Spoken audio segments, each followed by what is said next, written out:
We want to welcome you to another episode of the Alessi Family Business Podcast. And we're pretty excited today because if we had to title this one, we would call it The In-Laws.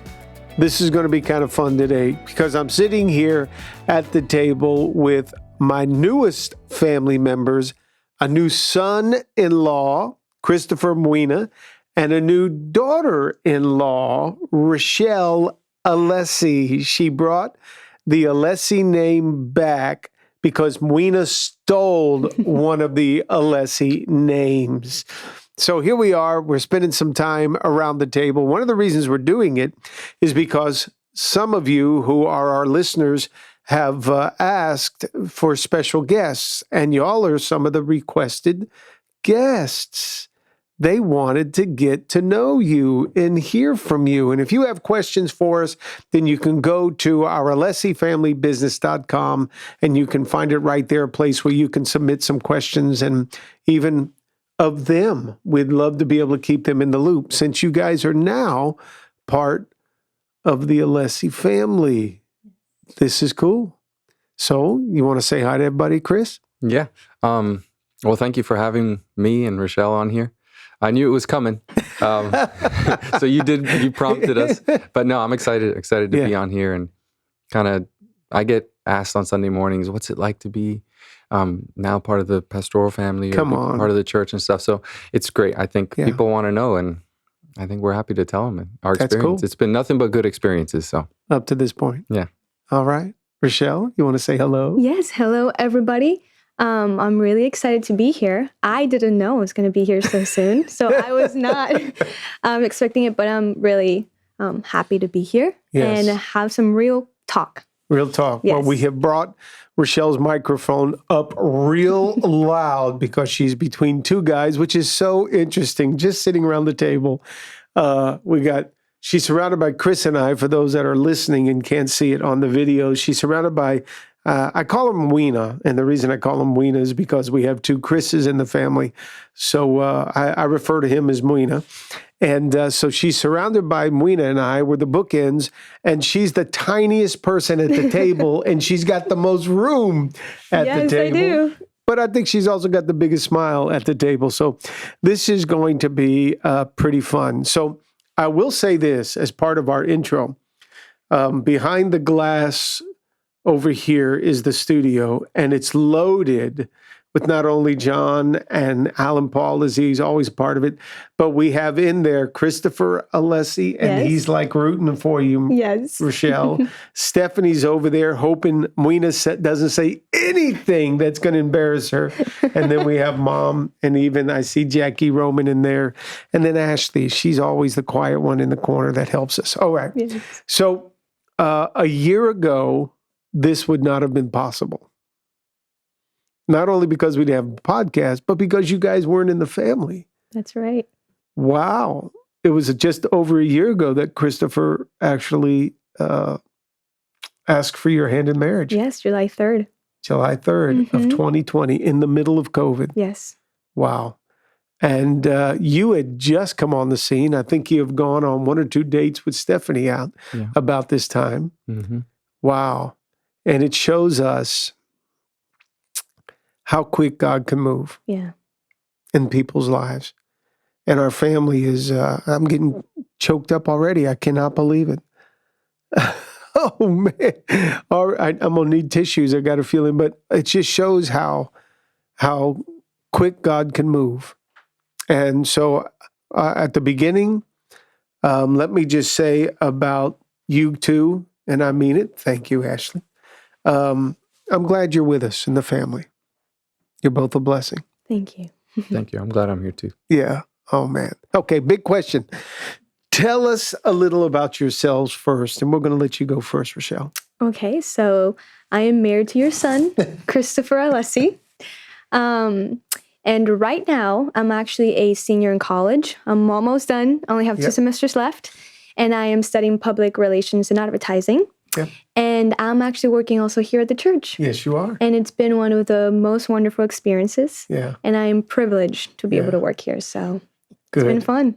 And you've been married a few months. We won't put 5 months. There you go. Yeah, 5 months. And how's that working? That's great. Yeah. Yeah. Is he really treating you right? He is. He's the best. Is he? Yes, he is. Well, he's learned from the best. What can we say? No. That's true. Muina, tell us about yourself. Well, I was raised in Miami. I went to Dade, Miami-Dade College. I got my undergrad in business there. And then I went to UM and I studied marine science there. So I got my master's there. Wow. I currently teach at a high school, local high school, Westminster Christian. And I'm married to your eldest daughter, Stephanie Alessi, Muina now. Yes, I still forget that sometimes. And yeah, married life is a lot of fun. Yeah. It's a lot of fun. It's the way it should be. A month into it. A few days ago was a month into it. Let me just say, thank you for letting her keep Alessi in her name. That's very cool. A lot of Latins, some do that as their tradition. Some of the, I guess, more Spanish from some of the other countries, Latin American countries, they keep their I guess, their maiden name. But Steph is taking on Muina, and she's keeping the Alessi in the middle of that, which is nice. She really wanted to honor that name and hold on to it, and it's fine. Yeah, some guys may have a problem with it, some Americans, but I'm glad you're strong enough, big enough to not let that be an issue. Tell me a little about your family. What do you come from a big family, Rochelle? I do. I'm actually the second oldest from 7. Oh my gosh. So that's my family. I grew up, my best friends were my siblings. Yeah. Until this day, my best friends were my sisters. Yeah. And I loved it because coming to your family, it was also a big family. Yeah. So that I enjoy because I don't feel like I'm gaining now a new family, but it's also big. Yeah. So I love it because I grew up in a big family. Yeah. So. And you're surrounded by girls. You got 3 at the on your end, 3 on this end. Wow. Yeah. That worked. And you were it was nice in your wedding party to see all those girls up there. Yes. I used to tell Chris I was very lucky because it was the easiest wedding party ever. Because I knew those girls would be in my life forever. Yeah. And so true. I love that because now when I see the pictures and it's them, I love it. Yeah. So. Great pics. Tell us about your family, Chris. So my mom and dad, they're also they're Cuban, but they live here in Miami, and I have an older sister. She has 2 boys, so I have 2 nephews. Yep. That they've been just a joy and a pleasure to be their uncle. Yeah. And I grew up very close to my cousins. They were all in my wedding, and that was nice. That's family for me is very important, and I've kind of kept them very close. So it's nice to join this family who also has the same values. Yeah. So. And that was really cool because your mom and dad came to church. They were on a fishing expedition because you had seen Stephanie online before you actually came to church. And so they were coming to check out everything and making sure the church would be a good place for you. And that was very nice that they could do so. And I learned something about your father, Manuel Muina. He was a Royal Ranger commander over at one of the members of our church's parents' church here in Miami, and a Royal Ranger commander. Were you a Royal Ranger? I was. You? What were you? Do you remember? I did them all. I think I ended at Pioneers. Yeah. That's where I think I stopped. I wanted to get it to be a trailblazer so bad. It was the Buckaroos. Buckaroos. Straight arrows. Yeah. Straight arrows. Well, wait a minute. John's getting in on this because John was a Royal Ranger. Straight arrows. Straight arrows. Buckaroos. Pioneers. Yep. And then Trailblazers. Yep. And I got to Trail Ranger. No way. Yes. Yeah, and that's why we can change a car tire today, because we learned how to change car tires in Royal Rangers. Yeah. That's why we probably all love the outdoors and fishing and hunting and stuff, because we were exposed to those things as a kid. You know, Gabby was so cute the other day. She goes, Dad, we need to bring it back. So get ready, Manny. I'm going to call you. We're going to talk about getting a chapter of the RRs here at the church for some of our young guns. They really do need it. I'm still ready. You're ready, and John's ready, no doubt. For anything, right? Good. Chris? Yeah. We learned back then. What was the Ranger code? To live by the Ranger code, what was that? We are ready. Ready for anything. Ready to work, serve, play, obey, worship, live, etc. Yep. I remember. There you go. There you go. Okay, so here's another big question. People get to know you a little bit, and I encourage everyone to come on and when they see you, get to know you, because both Rochelle and Weena, they definitely can carry their own in a conversation. But what is it like marrying into the Alessi family, Rochelle? It's been really awesome, I have to say. I think at the beginning, it was a little intimidating because you were my pastors. Yeah. And I still had that respect. So I had to balance now a new relationship because I was coming to the family. So you'll be my father-in-law, when we're at your house. But I still had that respect. And I never wanted to cross those boundaries. But being more and more around it, seeing the dynamic of the whole family was so sweet. And it was so encouraging. Yeah. Because you will see all the girls are so talented, every single one of them. Yeah. Pastor Mary is so talented. You're so talented. But seeing you in your homes was different. But it was I feel like I loved you even more then. Because you guys were so sweet, so genuine, and so relational. And you cared for me. And I loved it. Yeah. So it was intimidating at the beginning. Yeah. But you guys made it so easy for me. That is true. So, people don't think about that. Just the whole the roles having to be sensitive to what hat the parents or the in-laws are wearing, because it's the pastor thing and then it's the parent thing. No doubt, there's some stuff to juggle there. How about you, Weena? I was able to see that your family is very transparent. What you see at church is the same thing that's going on at home. For real? Now, I don't want to pay you to say that. I want you to be honest here. For real, yeah. Okay. If that's what you see is what you get with your family. Yeah. And that was really refreshing to see. I didn't feel like I had to be someone who I wasn't or kind of put on an act to impress you because you're the pastor. Yeah. I would just be myself because I saw that you guys were being yourself. Yeah. And you were welcomed me with open arms, and we had the talk like 4 days after I met Stephanie, and you told me just treat her well. Yeah. And explain what that talk is. What are you referring to? I was interested in getting to know Stephanie, and we were at your house because there was like a game night with a bunch of friends from church. It was one of the first kind of interactions I had first time going to your home and just with people from the church.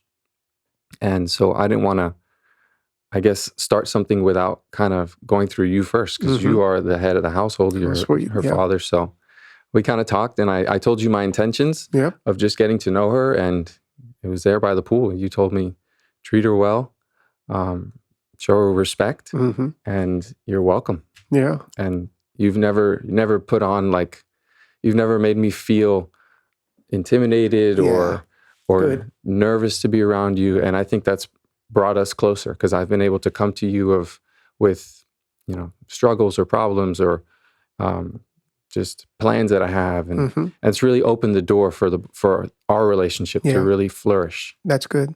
And you did. You came out, and it was really funny because you and I were having a serious conversation outside, and from what I heard, all the other friends and everybody that was on the inside, they were looking through the window and watching how it all happened, and you were man enough. I like that about you. Of course, you're not a kid. You're 30. Now you're 32, but you were 31 and you came down and you were saying, hey, I want to talk to you about my intentions. I like that verbiage when you said it. I want to share with you my intentions with Stephanie and let you know where this is going, and just so you're aware and get your blessing on it. And it was really a good conversation. I remember two things in particular. One, the question was, Weena, you going to ever leave Miami? And you were like, no. This is my home. So that was a shoe-in for us. That was great.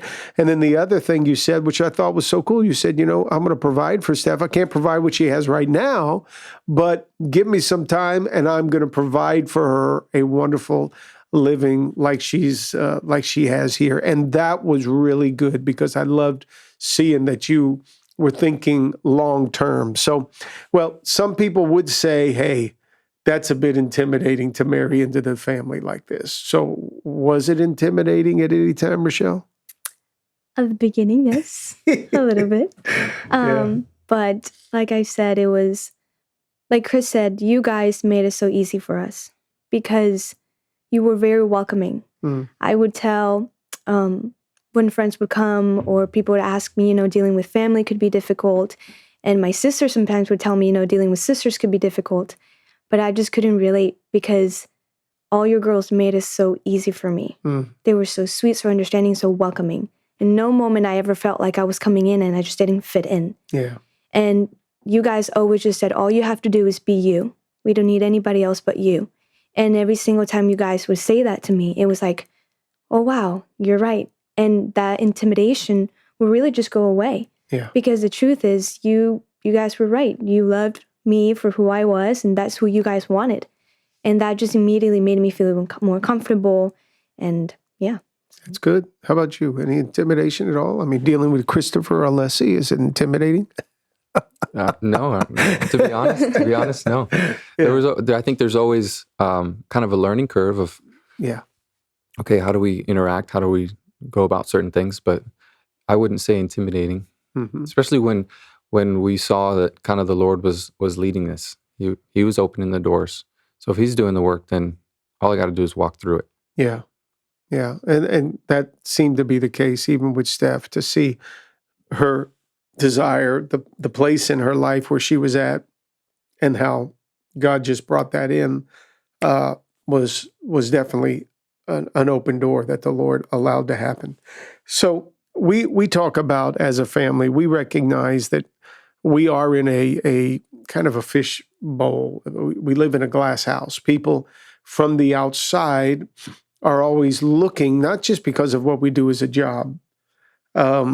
They really see it as we're just constantly under the microscope of scrutiny and of leadership, where someone says, well, I want to do it like that, but also when they're saying I want to do it like that, they want it to be perfect. So you guys stepped into this thing, not only with our family, but I think with you, Rochelle, this may have been a little easier because you were with us for a good 7 years prior to you and Christopher starting your relationship. But here's the thing. You didn't just marry the Alessi family. Because of what we do for a living, the ministry of Metro Life Church, you also married the church. That's not easy. So how did that feel? It was different. And I always tell this story that when I was younger, my dream wedding was 50 people. I said, my wedding is going to be 50 people, just my family and his family, a few close friends. Because I liked smaller gatherings with people that I really cared about. And when Chris asked me to marry him and I said yes, I knew that was not going to be the case at all. Yeah. And, I was okay with that because I wanted to marry him. And I would do whatever that was. And we planned 2 receptions. Yep. So we could involve all of our church family. And in the process, sometimes it was a lot of work. But when we were done, we were finally married. I looked back and I felt so blessed by a whole church family. And I really saw how we would have not been able to do that without them. Yeah. And it was sweet because some of these women had been praying since Chris was little for him to find his wife. Yep. And some of the women that knew me had been praying for my husband when I came to the church. Yeah. So to see that now come, we knew that we had to involve them because they were part of it as well. So it was really great. Yeah. Yeah. Yeah. And we know you have been a part of the Christian community down here in Miami for a while, and you come into this church. This is harder for the guy. I think the woman is prone to follow the husband. The husband gets involved, and now he's the lead. And here's where you're at. You're the lead, but you're being told, okay, you can lead and to lead your family, but this Metro Life Church family is part of your family as well. You just can't scoop up your bride and the two of you go off to live happily ever after. You're taking a couple thousand people with you. How does that sink into how you're processing right now this marriage? Well, I think, like you said, since I was raised in the church, and the past probably 5 years, I feel like the Lord has really been preparing me for this. I mean, He does that in our lives, whether we know it or not. Yeah. And I feel like I'm called to build the church. Now, how that looks, we'll find out. Yeah. So to marry Stephanie, and then you say, I'm also marrying the church, it's kind of like, I'm okay with that. I mean, That's good. I've received, the church congregation has received me with open arms, and you've really built a church around relationship. And it's so noticeable because they've welcomed me with open arms, and it's been great to get to know everybody and to see those relationships and to build them and to kind of grow in that. But you've married Metro. Yeah. That's not easy. That's not an easy assignment. But you're doing it. And we appreciate that you can pick up on that right there, that, I see that this is just bigger than us four, no more, and what we're able to do within, I mean, right now, you work for the church. Yes. Wina works at Westminster as a teacher. He's at school 5 days a week. And then on the weekend, he doesn't get 2 days off. He gets a day, if he's lucky, on Saturday with the two of them. And then Sunday, half your day is absorbed because you are here now pastoring, helping us minister to our church family. That's not easy, but you guys are doing it. Okay, so on another completely non-spiritual question, I'll ask Wina first. It gets loud around the dinner table at the house. Am I right? Yeah. Who's the loudest? Probably my wife. That's good. Who's the loudest? Who do you think's the I was loudest? going to say my husband. That's good. Yeah. Well, I think Gabby is. But anyhow, we won't do that to her. She's not in the room. So how do you fit in, Chris? How do you get in on the conversation? Do you raise your hand? How do you do it? Well, I'm a little bit more quiet and soft-spoken. Yeah. I kind of enjoy just listening a lot of times. But then again, my family's Cuban. So that kind of big family, loud atmosphere, it's not foreign. And whenever I want to say something, I'll try to sneak it in. Yeah, we'll have flags. My turn. Yeah. But it does, I'm glad to hear you say that you don't mind listening. Because I feel responsible sometimes. Okay, I got to pull the quiet one into the conversation. So let me ask her a question. Stop talking over there, Chris. Let's ask Rochelle. But it's cute because even Chris will say, Rochelle, tell him the story about. Yes, he does. So how do you get into the conversation? Usually Chris does that. He'd be like, tell him about this, and he helps me. But I'm similar like you. I am more quiet, but I love listening. Yeah. I actually really do enjoy sitting down and listening. But I love the loud family because I grew up in that loud family. Yeah. So when I go over now your family, it's loud too, and I love it. Yeah. And I do get to speak. Yep. I do. You usually say, "What do you think?" Or I'll have Chris say, "Tell him about this." Yeah. So I think we all get our turn. Yeah. Yeah. And already, and if I can say this without crying, and you probably won't cry, Rochelle, that is. We had our pastors over the house not too long ago, and we were around the dinner table, and it was really a special moment because they wanted to have communion with us. In our home, we were having communion after we had some food. They said, here's what we want to do. They were actually wanting to renew the covenant. This is our pastors wanting to renew the covenant that they have had with us. And now in this season, they wanted to renew it. So it was a very spiritual moment. We were having fun, had our good conversation, but then it turned and it got real serious. And in the middle of that, our whole family has been spoken over, prophesied over, spoken into by Pastor Mike and Kathy. But you had not, and you were there. Wina was not there, I don't believe. You and Steph, I think, were out. Yes, because you just got married the day before, Yes. so you all were gone. But in that moment, they took a few minutes to just pour into you. How did that feel? I had never experienced that before. And I left very overwhelmed, but in a great way. Yeah. Because at that moment, I really felt seen, but in a different level. And there were people that we knew they're your pastors, and they had been part of our lives, and they've always been kind. They were there for my wedding as well, and they spoke over us. But they didn't know me that much personally. But when they got to the moment and they did that, it was so special. I felt very blessed because, like I mentioned, that had never happened. So my reaction part of me was like, what did I even say to this, you know? But the other part was God was truly just listening to everything I was thinking, to everything that I was praying about. And it was beautiful because Pastor Mary knows some of those struggles as well. She's been with me through some of those. And just hearing them speak some of those things over my life, it was very touching. It was emotional for me. It was, I cried in front of people, and I don't do that. Yeah. And I went home and I made sure I wrote everything down because I wanted to remember those moments. And what I got from all of that was coming back to what you guys would tell me, and it was, be yourself. Stay true to yourself. We don't need anybody else but you. Mm-hmm. So. Yeah.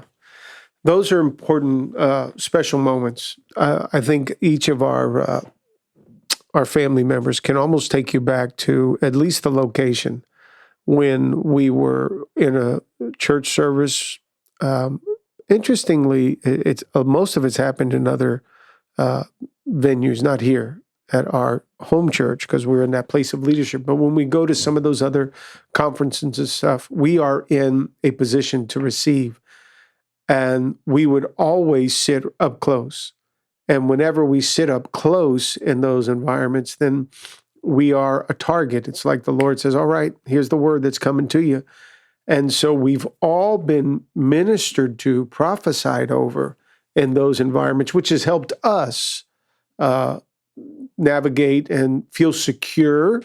It affirmed what we were doing. It helped us feel more secure in our gifting, because all of us have a tendency to feel a little intimidated with our gift, because we don't always feel as though our gift is what it could be compared to some of the other powerful gifts that are in ministry. So when we go to those environments, the Lord always blesses, and it's like, boom, we get that attention.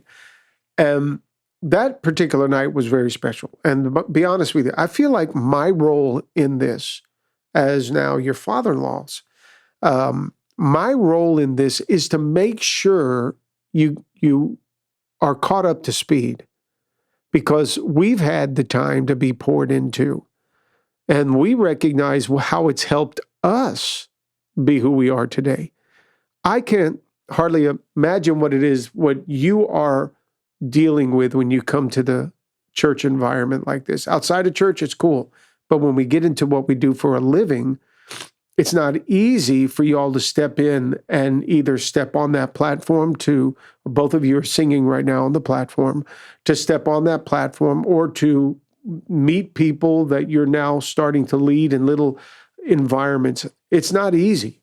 So my job as not just the pastor of this church, but to now of our family be the father and father-in-law, is to make sure you both are caught up to speed and like, let's get them affirmed.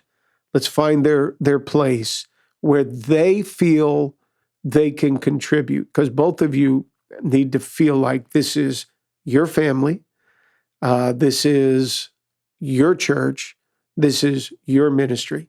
And if it is, then you fitting in, bringing your gift and talent to the table is going to be so important. So that's why that day was so special, because we were able to say, hey, do us a favor, Pastor Mike, Kathy, what do you want to pour into Rochelle?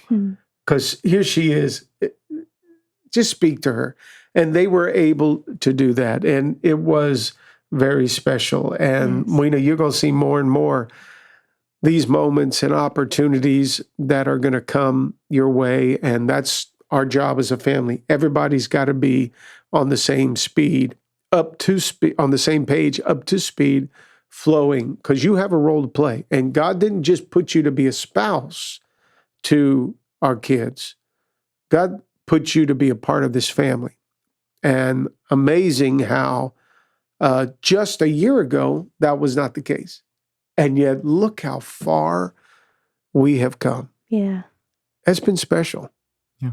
And it inspires other families and other young adults that are out there that are waiting for somebody to come into their lives. I mean, I don't want to cry again, but I had no idea. Clapping, just so you know I'm here. That this time, when I was sitting here a year ago, 2020, that my dad would be gone. So 2020 took us hit and, with COVID, and then losing my dad was crazy. But then you guys, God gives us you too to come into our lives. And it balanced the scale. It really has.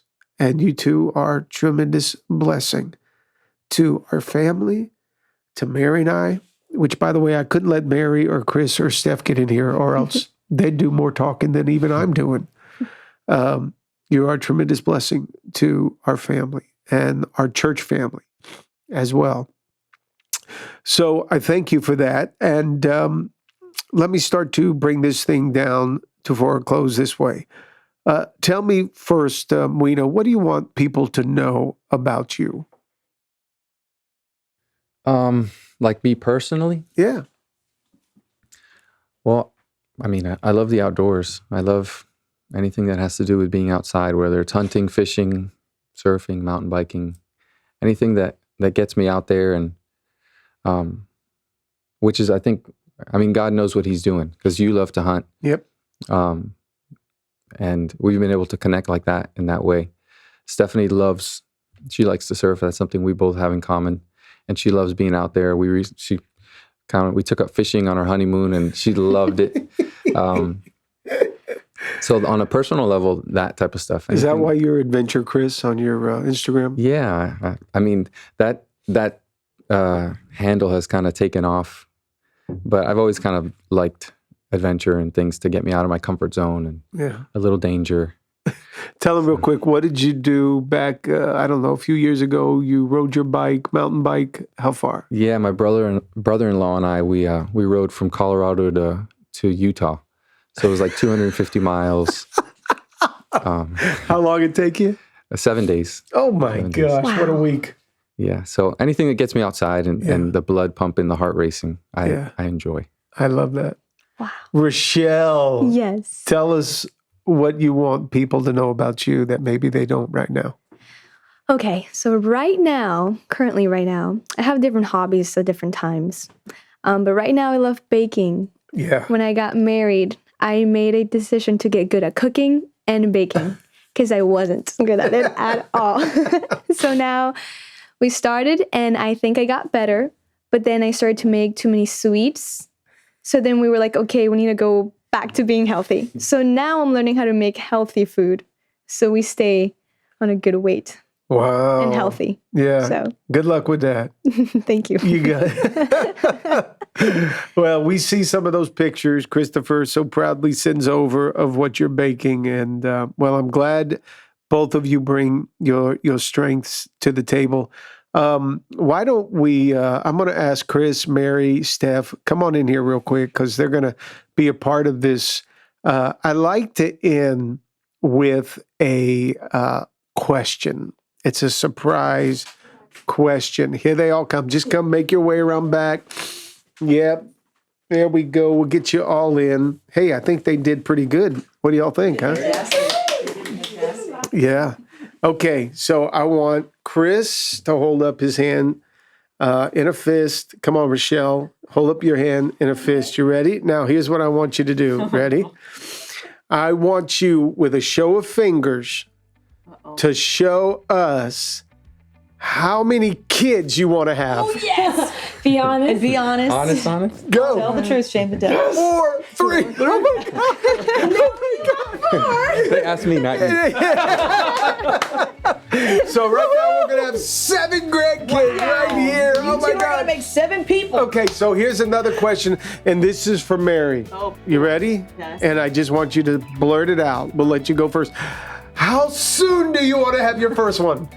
A year. A year. 2 years. 2 years. You're going to be old, Moina. We may have to work on that. Well, that's it. That's part of the family, the in-laws that are now part of our family. And we hope today you were able to get to know Christopher Moina, as well as Rochelle Alessi. She has been a Verdugo, but now she is an Alessi, and we're so glad for that. I think they did a great job, They guys. did a great job. Yes, they did. Thanks for joining us on our podcast today.